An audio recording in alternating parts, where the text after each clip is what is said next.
This episode focuses on management of willows, the genus Salix, by Coppicing and Pollarding.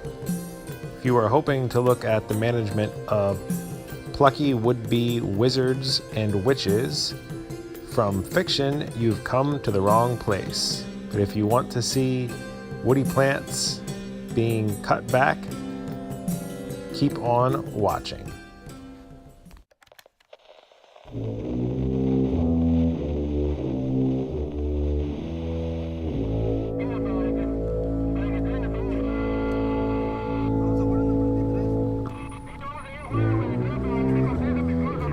This is a row of willow that I have managed as a coppice for the production of rods for basketry or other purposes.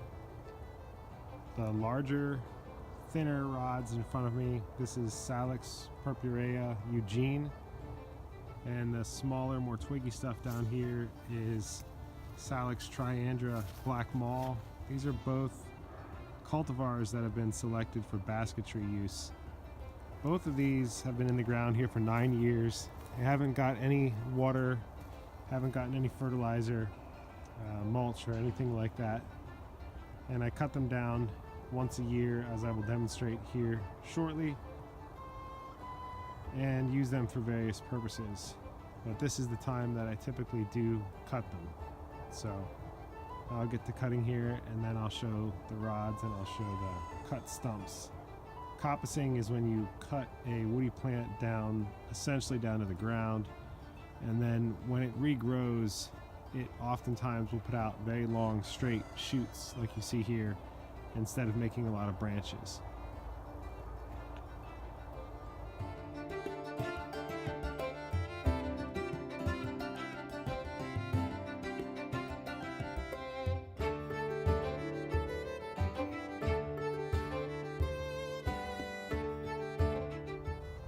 Okay, so I've got this row of Salix, purpurea, Eugene, mostly cut down.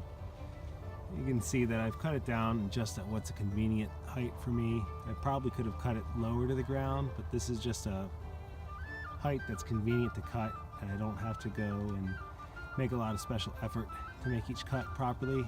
Ultimately, these willows are very forgiving, and they're going to grow back fine from nearly anything. One thing I wanted to point out was that these spaces between them, where it seems like there's something like discrete clumps, these were the original plants. I actually originally ordered these from Forestfarm Nursery as rooted pots, mail order, which is actually sort of a foolish way to order willows, but at the time, about 10 or 12 years ago, it was the only way I knew how to get these sort of willows, these basketry willows. There's now nurseries that sell unrooted cuttings. They sell the rods, essentially, and you can stick them in the ground, and willows root so easily. You're going to get nearly 100% take on these basketry willows if you just stick a branch in the ground. I would recommend Vermont Willow Company. I've ordered from them before, and I really like what they offer there.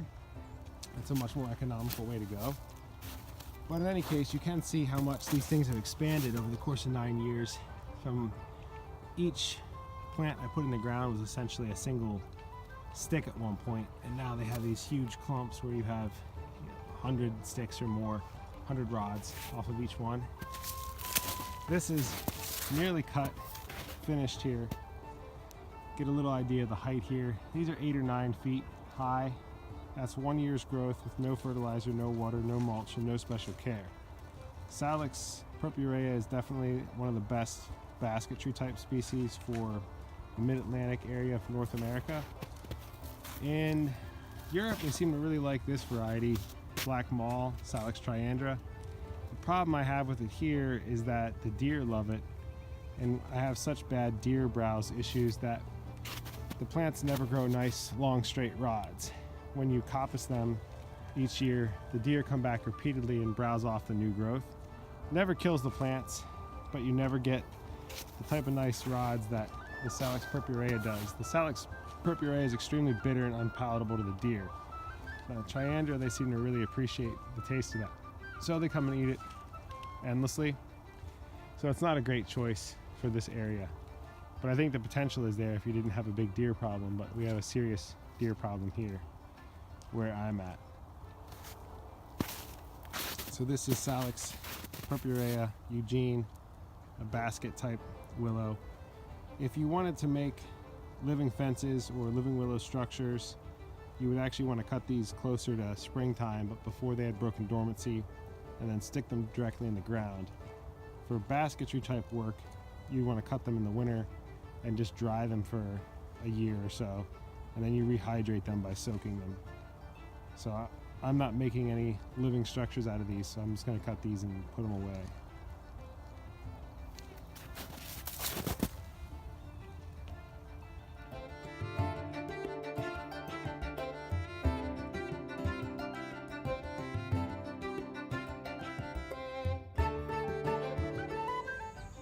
These are the basketry type willows that I coppiced in the winter, and this is their regrowth. They look really terrible because they got some sort of foliage blight, which I've never seen them have before, and totally defoliated a few weeks ago. There's some new growth starting, but they're pretty much done, I think, for the season. But in any case, they've regrown easy, 7 feet, 8 feet. Lots of regrowth down here at the base, and a lot of leaves that fell off. Let's look also at the Salix Black Maul, Salix triandra Black Maul. So this is the Salix triandra Black Maul, and as you can see, it's retained its leaves much better than the Salix purpurea Eugene. The leaves have actually stayed on fairly well. Surprisingly, for whatever reason this year, the deer didn't hit this one too badly. But as we look in here, they still aren't as nice, in my opinion, of a basketry type one as the Eugene. They make more branches, and these were not nipped real badly by the deer, so I have decent rods here, but you compare them to the Eugene is a much nicer variety. This species seems to be, and variety seems to be, fairly well liked in Europe. But it's grown about 5 to 6 feet. It never puts on quite as much growth. I will show here a hedge that I've made of Salix Black Maul as well. So I've been working for a few years now on making a living hedge fence thing out of Salix triandra Black Maul. In retrospect, this was not the best variety to use because the deer like it, although I have gotten it fairly ahead of the deer at this point.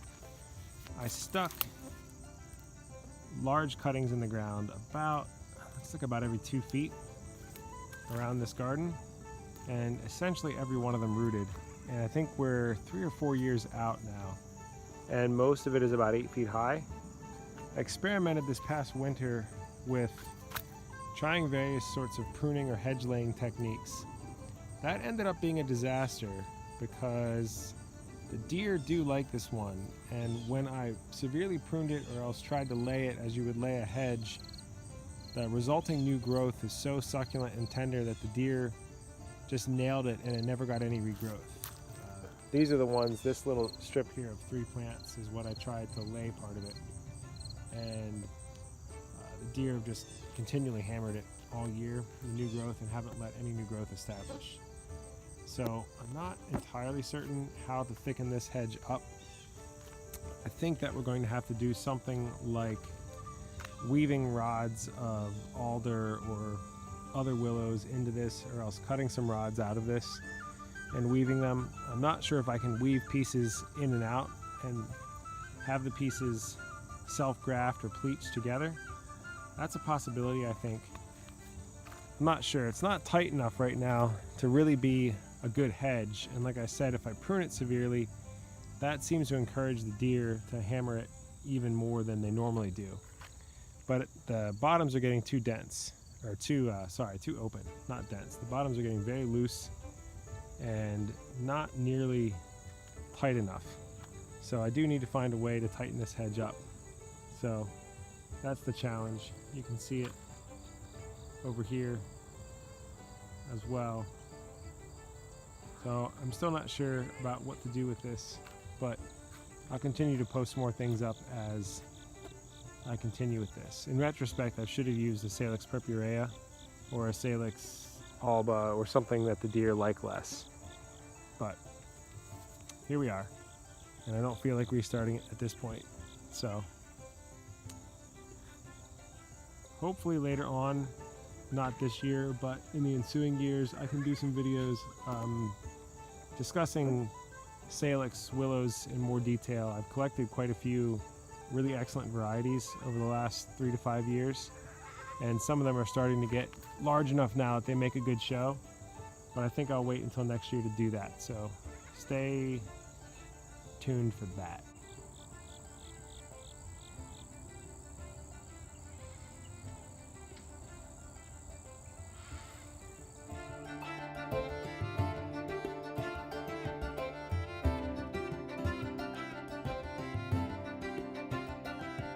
Remembered I have one Salix purpurea Eugene growing as an emergent aquatic in my small lily pond here.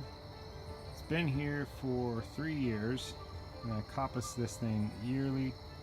It puts on 3 or 4 feet of growth, and it's doing really well. Interestingly, it still has retained most of its leaves, whereas the ones that are in the ground have lost all of their leaves.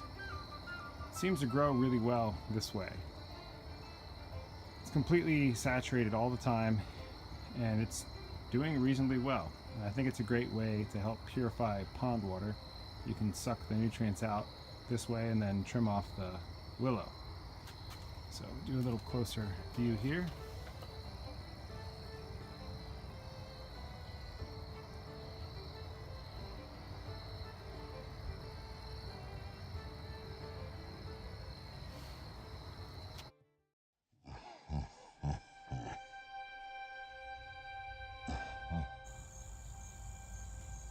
I wanted to finish off the willow coppicing video that I started making last winter with some discussion of pollarding.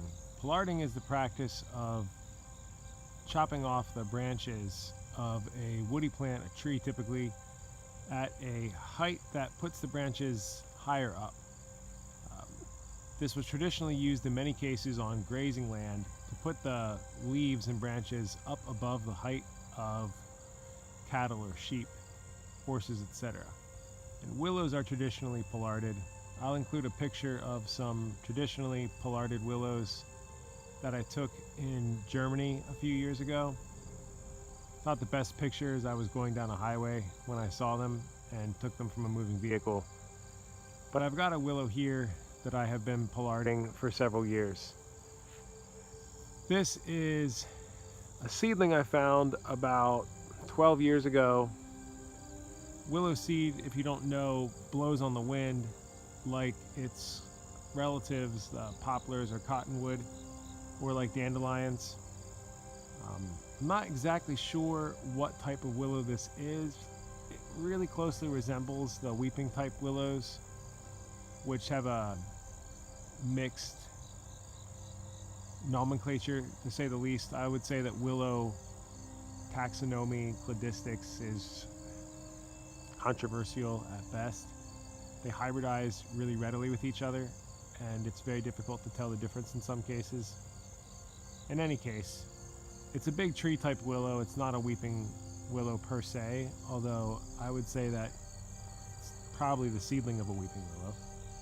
In any case, right now it is probably about 20 feet tall. I meant to coppice this spring, and I didn't get around to it for a variety of reasons. I'm sorry, I meant to say pollard it. I meant to cut it back, to head the thing back. But I did do it last year and the year before and the year before, so I can give you a good idea of what that actually would look like. So going down the tree here, let's zoom in on the trunk here. So you look closely, you'll see there is no stubs or stumps or open tissue here. The new growth has completely filled in all the cut space. None of this growth is more than 2 years old. So you can see a piece like this. It's my hand for comparison. I can't wrap my hand around this piece. That grew in 2 years and is probably at least 15 feet long. So the potential for these things to regrow is absolutely incredible. If I cut these off, and I have, like I said several times now, it completely heals up on top in no time at all. Less than in 3 or 4 months and it's totally regrown. Ideally you would do this, I don't know if every year is ideal. I think traditionally they were not done necessarily every year. But I prefer to do it every year, as it starts to get pretty tough to actually cut some of these things unless you're going to talk about serious saws. But here's the trunk of this thing. You can see there we got the old sapsucker holes. Now as far as siting of this, I have this in a wet spot. Much of the property here is wet, and the spot where this is extraordinarily wet, and we've had a tremendous amount of rain. So in wet times here I get seep springs in the yard, and there's one here. If we get real close, maybe you can even hear it seeping out sometimes.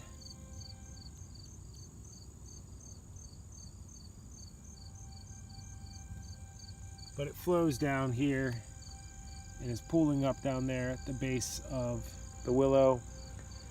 So this tree is not hurting for water at any point. It has all the water it could ever want, and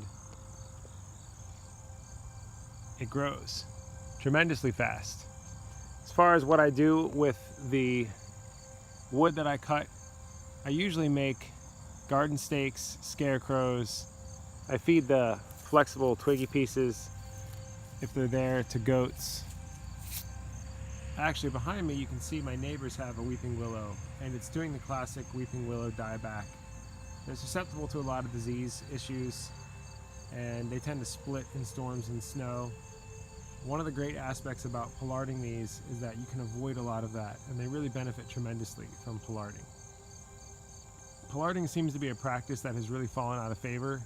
The only trees I see routinely pollarded in this area are Norway maples and occasionally sycamores. For some reason, they've been traditionally treated that way. The willows, very rarely will I see one done, but they benefit from it enormously. And if you wanted to, you could easily set up a whole group of these in a pasture with animals and fence them or cage them with pallets or fence pieces for a short while, maybe like 3 to 5 years, say, and then just start pollarding them, and it works out pretty nicely. And we'll get another shot of this tree, and I'll try to get a shot from a little bit further away so you can see the total size and shape of this thing.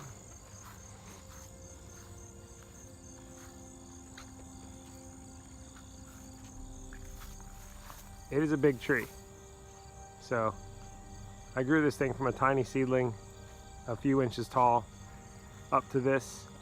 I picked it out originally because I find a lot of willow seedlings, but most of the willow seedlings that I find are black willow, which is our native species and really common. And it's unusual for me to find something else. Occasionally I'll see Salix alba white willow seedlings, but not very often. So that's pollarding willows.